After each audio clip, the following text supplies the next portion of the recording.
Welcome to Toffee TV. It is the Everton News Daily for Friday, the 20th of January. Not much going on in terms of real news, just a lot of speculation. But some other interesting stories from about Everton today coming out in the news. We'll start with Leighton Baines. Leighton Baines has been given an interview. It was in the Echo. A couple of other people have picked it up, talking about the changing face at Everton Football Club and how the players only learned last week that Tom Cleverley was going to Watford when they all received a group text last Thursday night saying that he travelled down to Watford for a medical.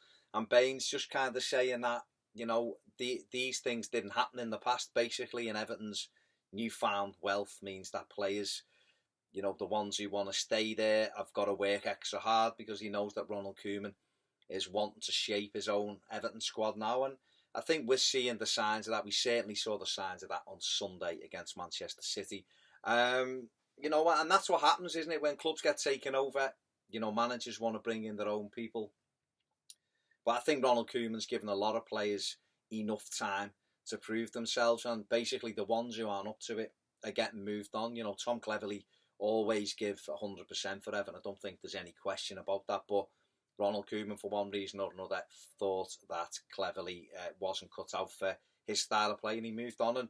And Baines is just saying that each and every one of them know that could happen at any time. Now that Ronald Koeman could recycle and basically get them out and get new people in. So it's up to the players who want to remain at the club to work hard and perform every week. And I think that's really important, that we're at last getting that competition and that ability to go out and strengthen, and that will take us forward as a football club. Because in the past we've had good players, David Moyes had good players, Roberto Martinez had good players, but there was always a kind of, like, it felt as though there was always a glass ceiling. We might have 3 or 4, but that will be it. Whereas now it feels as though we've gone through that glass ceiling a little bit. It feels as though we can get more than 3 or 4 good players. It feels as though we can continue to buy and really strengthen that squad. And that was clearly something that Ronald Koeman was promised by Farhad Moshiri. Morgan Schneiderlin spoke about it as well, the project, but how important that was. And I think Ronald Koeman's agent spoke earlier in the week about how difficult it was to get him out to Southampton, and how having chats with Everton's owners had convinced them that this was the right place to be in terms of what he could do, the money he could spend, the players he could bring in. So that's great news for Evertonians.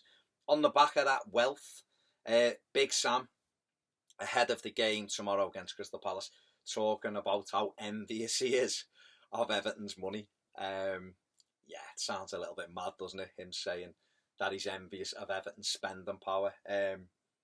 Of course, £30 million has been spent already in this transfer window by Ronald Koeman and Steve Walsh, and it's fantastic. I think it's great to hear other managers talking like that, because it's still, there's still a lot of naysayers out there, isn't there? And still people who'll be thinking, yeah, but it'll all fall down. Well, Farhad Moshiri's trying to make sure that it doesn't all fall down, and Ronald Koeman's got his plans. But it was just good to hear Allardyce say that, and he was quite complimentary, saying that you can see now where Ronald Koeman wants to take them, and the players were excellent last week. We scored some good goals against Manchester City, and it's going to be a tough game, and all of that.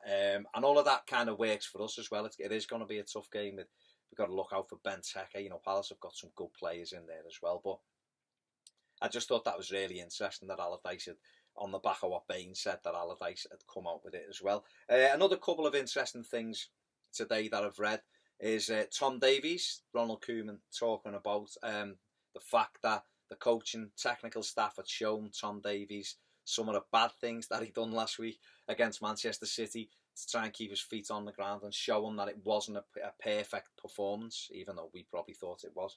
And that's key. I think that's quite key in terms of developing young players. I think you show them the good, and you show them the areas that you think you can improve. And the game I felt last week with Tom Davies, I felt he started a little bit nervy, which is normal, of course is normal. But I thought he got better and better and better and better as the game went on. And I'm quite sure the bad stuff they showed him was only in the first 20 minutes, because after that he was fantastic. But I thought that was really good, and a little insight into how they're driving the players to want more and more. You know, under the last regime, it was phenomenal and perfect, and this and that and the other. With Koeman, he done well, but he didn't do this bit well, and I think that can only make you a better player. You know, if you've got someone pushing you constantly. Another person talking today, Ademola Lookman, spoke about his relationship with Romelu Lukaku and Yannick Bolasie, saying that they've really helped them settle in, and Rom is telling them every day how to improve. And before the game last week against Manchester City, Rom was saying, if you get a chance, have a shot. And I think that's important, A, for our team, because we don't have enough shots. And Lookman, from what I've seen his cameos at Charlton, he shoots from anywhere, and that's what we need. But I thought it was really, you know, it's good that Ron took him under his wing. Bolasie as well, you know, giving him loads of confidence. And it's good to make him feel bedded in quickly at the club. So that was good. But Lookman was also saying that the noise was incredible. He said when I was warming up, I was just thinking, this place is a fortress. And then when Tom Davies scored, the roar hurt his ears. It was that loud, and that just shows you when our fans are bang up for it, the noise and the impact and they can create on players and make people look around and think, wow, you know, where are we here? That's how important our job as supporters can be. And I just thought it was a key quote by Lookman to just show the fans that, you know what, this is how noisy you are. And when you're this noisy, people don't fancy you. And then Lookman said he's watched this goal back a few times. He has to pinch himself, but it was incredible. So I thought, that's really good. Just a little bit of, you know, in terms of transfer news, because there's not really much. It seems to be more outgoings at the minute. I know that the club are working on 2 or 3 things behind the scenes at the moment. They haven't really got too far down the line. Some outgoing, you know, there's lots of talk about Phil Jagielka maybe going out. You know, there's 3, 4, 5 clubs, as many as 5 clubs in for him at the moment. You know, it'd be really, you know, it'll be a sad day when Jags goes, because I think he's been marvellous for us. I'm not saying it isn't the right thing for him to do. I think Ronald Koeman has kind of shown Phil Jagielka that his time at Everton is coming to an end over the last few weeks. So I suppose from Jags' point of view, if you could go and get a move to Sunderland or you know, West Ham or another Premier League club, or maybe a Newcastle or an Aston Villa or someone like that in the Championship to prolong his career, then maybe that's the thing that he should do. But it'll be a sad day when he goes, because he's been fantastic for Everton. He really, really has. Other players linked with a move out the door. Aruna Kone to Swansea. You know, interesting. I thought it was very, very interesting. Might do a good job for the Swans there with Paul Clement. Who knows? Darren Gibson, forgot he played for us, has been mooted with stepping down again to Newcastle. But that could just be the Isle stamp. Yeah, Newcastle needs some players. They'll be like Newcastle, Villa, Derby. They'll all have a stamp, a Championship stamp. Yeah, Gibson to them. So it's interesting at the turnover, isn't it? You know, getting people out the door. We've seen a couple of kids go out on loan this week. We've seen Getton Jones go to Barnsley. We've seen Anthony Evans, you know, go on loan as well. So, you know, trying to get the players. You know, Callum Connolly went last week and got 2 for Wigan. And I think Kieran Dowell, he scored an absolute worldie, by the way, on Monday again for the under-23s. I think it'd do him really good if we could get him a decent loan move where he's going to play. And he said himself he needs to play and he needs to be getting kicks and everything else, and that'll help his development. In terms of players coming in, Kasper Dolberg's been mentioned again. He will be mint, but I don't know whether we could get him, but he's been, you know, linked with coming in.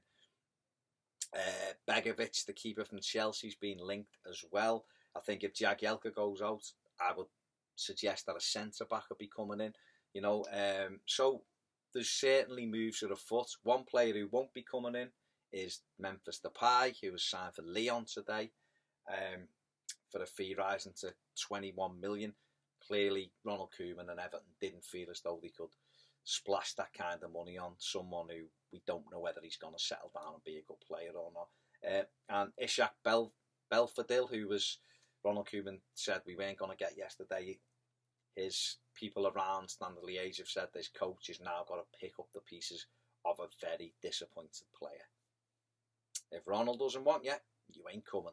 It's about as clean cut as that, really, you know. But I'm quite sure as we move forward now, getting into next week, Everton will be trying to do another 2 or 3 deals, and then that'll set us up nicely for the second half of the season. But we go to Palace tomorrow, a massive opportunity to get 3 points. It's going to be a really tough game. They're up for it.